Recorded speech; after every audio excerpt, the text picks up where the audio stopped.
E como que você faz pra se gostar? Tipo, e por que será que as pessoas não se gostam? Como elas descobrem porque elas não se gostam? Né? Cara, eu vou ter que falar outro acrônimo para você, tá? Então a gente falou dos 6 sentimentos básicos da vida humana, a gente falou de mais 2. Vou falar de uma coisa que a gente chama de RAIN, tá?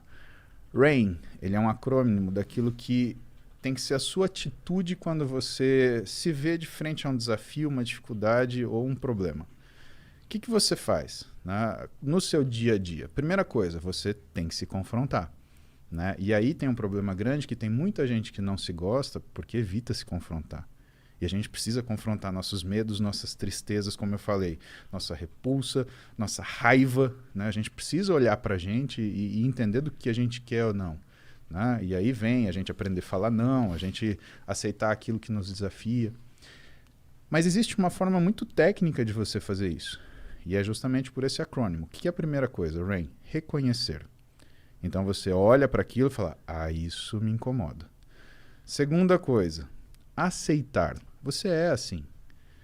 O meu cabelo é crespo, mas eu gosto de cabelo liso. Mas eu tenho que primeiro aceitar que o meu cabelo é crespo e me sentir bem com ele. Porque aí, quem sabe, eu coloco o cabelo liso e percebo que esse cabelo liso, eu faço um alisamento e percebo que esse cabelo liso, por exemplo, não me agrada tanto quanto eu imaginava. Terceira coisa, investigar.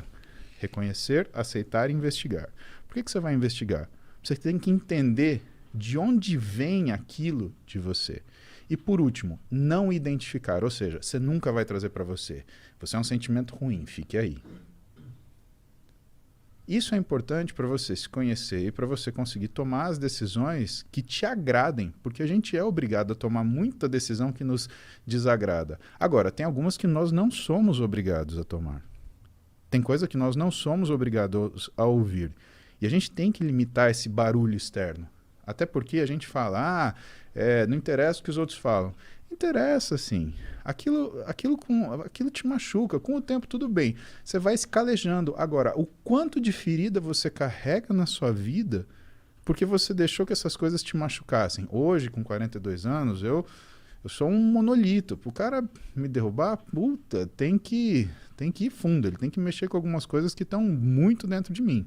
Agora, quando eu tinha 15, quando eu tinha 12... O próprio lance de fazer musculação. Cara, por que alguém começa a fazer musculação e quer ficar grande? Né? Você quer se defender de alguma coisa, de alguma forma. Tudo bem, você pode ter assistido o filme do Schwarzenegger, né? Viu ele empurrar a roda do destino e falou, eu quero ficar do tamanho desse maluco aí. Pode ser, mas você aceitar que você quer ficar desse tamanho é quase um Sun Tzu. É fazer guerra sem confronto. É você vencer sem lutar, ou lutar sem lutar. Né? Você chega, se apresenta daquela forma e fala, por que esse cara não vai mexer?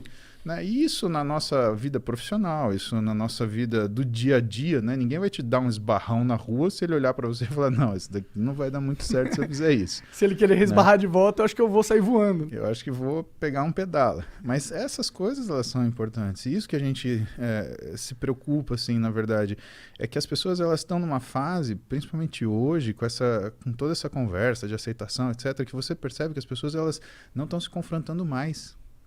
Elas não estão parando para pensar quem são elas, o que as incomoda. E elas estão buscando só conforto, conforto, conforto, conveniência, conveniência, conveniência. Cara, a vida não é feita disso.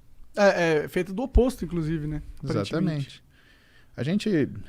Eu escolhi uma profissão onde não existe conforto, cara. E não existe conveniência.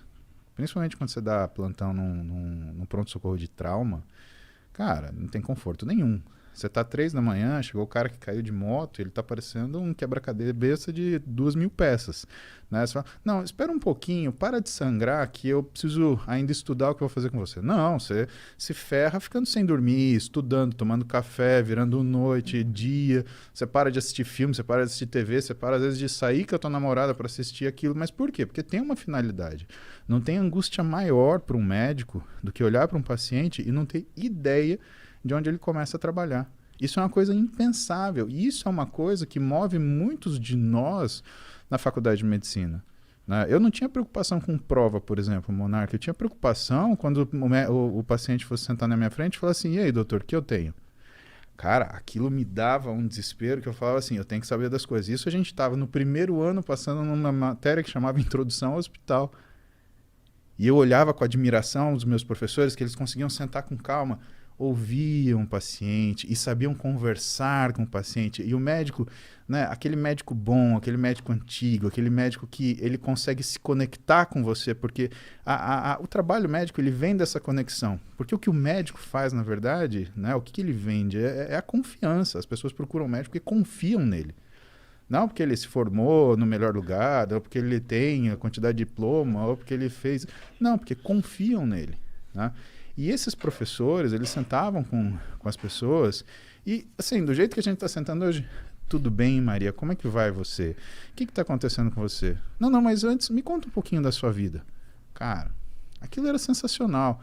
Aí você descobria que você não pode tratar o paciente igual está escrito no livro de semiologia, como se fosse uma lista de ticar. Dor de barriga? Dor de cabeça? Tá caindo um dente? Tá caindo cabelo? Não é isso, cara. É uma coisa muito mais profunda. E isso, com o tempo, vai fazendo a gente entender que a gente tem que entender da pessoa, entender uma série de coisas. Mas o motivo principal, né, do desconforto inicial, e aí, de novo, a gente usa aquilo que desconforta a gente como ferramenta para a gente evoluir, é esse. E se você encontra pessoas que são fracas, o que vai acontecer? Elas vão fugir desse desconforto e não vão conseguir fazer o mínimo. É aquela história que hoje é clichê. Tempos difíceis geram pessoas fortes. Pessoas fortes geram tempos fáceis. Tempos fáceis geram pessoas fracas. E pessoas fracas geram tempos difíceis. E o ciclo se repete. Que geração que a gente está? Eu acho que a gente está numa geração muito curiosa, sabe, Monark? Porque nunca a gente teve tanto acesso à informação e tanta história digital. Vou te dar um exemplo. Eu tenho uma foto do meu avô, pai da minha mãe. Eu tenho uma foto do meu avô, pai do meu pai. Quando eu for avô dos filhos das minhas filhas... Milhões de fotos, milhões de vídeos. Minha filha vai poder falar assim, olha, quer ver seu avô aqui? Ele estava ensinando isso que você quer saber, se o meu neto quiser fazer musculação. Né? Ó, ele estava ensinando aqui. Isso vai ser 2073... Porra, meu avô em 2020 ele estava andando de bicicleta. Imagina se você conseguisse ver o seu avô em 1920... fazendo um negócio, fechando uma parceria, comprando uma casa, pintando um celeiro, plantando um feijão, fazendo alguma coisa dessa. Muito foda seria. A gente tem uma memória hoje e que, assim, a geração anterior a nossa, os nossos pais, eles conheceram tecnologia. A nossa geração se adaptou à tecnologia, mas os nossos filhos, eles dominam essa porcaria. E isso faz com que a nossa fase hoje seja muito difícil de ser analisada em termos se é um tempo forte ou um tempo fraco. O que aconteceu, na minha humilde opinião, é que a gente consegue ver quem é forte e quem é fraco. Então não é a época que é isto ou aquilo. Na verdade, todas as épocas são difíceis, porque os desafios eles se apresentam naquele momento. E como diz,